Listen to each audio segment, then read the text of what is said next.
Typically at this time each Tuesday, attorney Mark Warren is joining us. Today he sends one of the other attorneys in his firm, Warren Griffin. It is Ryan Womack. Ryan? Good to meet you. Remarkably conservatively dressed. Kind of unlike C-Mark, isn't it? My apologies. We had a tough game Saturday, so I am in mourning. But. All right, as long as you're a Vols fan, that's all that counts. Hey, we're going to talk today about General Sessions Court. A lot of people are kind of confused between Sessions Court as opposed to Circuit Court. We're turning to you, the expert on this. Absolutely, and again, thanks for having me today. There is kind of a misconception out there with the court system. Right. A lot of times people think that you can be sued or sue for anything, that somebody can take your money. That's not really the case. A judge is going to throw out those types of frivolous suits. But the other misconception is that you don't have access to the court if you have some sort of everyday life claim that does have merit. And that's where the General Sessions Court comes in. It's kind of the people's court. It is small claims court, if you will. And small claims going up to? Generally, it's $25,000 in limits. So if you have a smaller claim, it's a good venue for you to be as opposed to circuit court, where those are typically larger claims. And this is generally decided by a judge, not through the whole jury process. That's right. That's the beautiful thing about General Sessions Court, is that a judge makes the decision. You don't have a jury like a lot of times you see on TV. Right. And so it's somewhat less formal. Someone can bring a claim, and you don't have to be an attorney to bring a claim there, which is also a nice thing. So put that another way, an individual can take their own case to this particular court and not necessarily have to have an attorney representing them. That's correct. You don't have to be an attorney to bring a claim there in General Sessions Court unless you're the owner of a business. In that case, you do need a lawyer.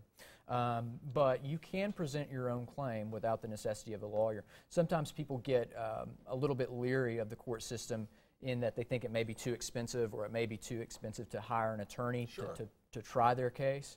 But that's the nice thing, again, about General Sessions Court, is that it's there, it's the people's court for everyday type of life claims that you can bring. And how many judges serve the Sessions Court? There are 5 General Sessions Court judges here in Hamilton County, and they're all wonderful. They're all very well versed, very well qualified. They actually have the same qualifications as the Circuit Court judges, and they do a fantastic job.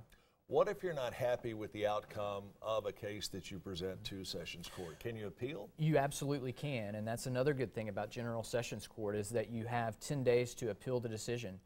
If your decision is unfavorable to you, or maybe it's favorable and you just don't like the outcome too much, you have 10 days to appeal that decision. What's the appeal process itself? Sure. So within 10 days, you appeal the decision. You would have to file some paperwork with the clerk of court.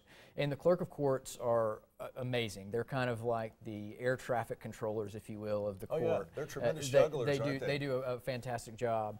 But you appeal the case by filing some paperwork, and then your case goes to circuit court, which I like to call that big boy court. That's where you have a jury look at your case, and they take a clear look at it. Again, the court system, as you mentioned earlier, can be very psychologically intimidating, if nothing else. Certainly it can, and that was one of the things that I've heard from people sometimes when they call. They ask, maybe do I have a case, or I don't feel like I have a case. It's just too small of an amount. That's where General Sessions Court comes in, and people should look into that, if that could be something that they have a claim where they have maybe damages or a contract dispute, maybe an issue with a landlord, or a landlord has an issue with a tenant.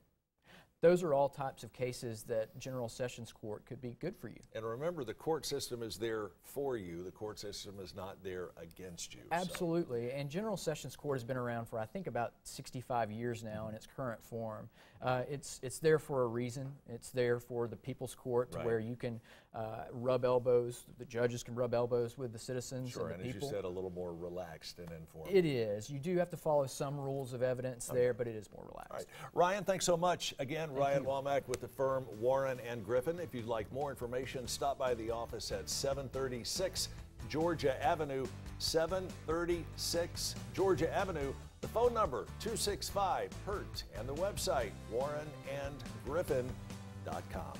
Hang in there. We have much more as we continue with Let's Chat.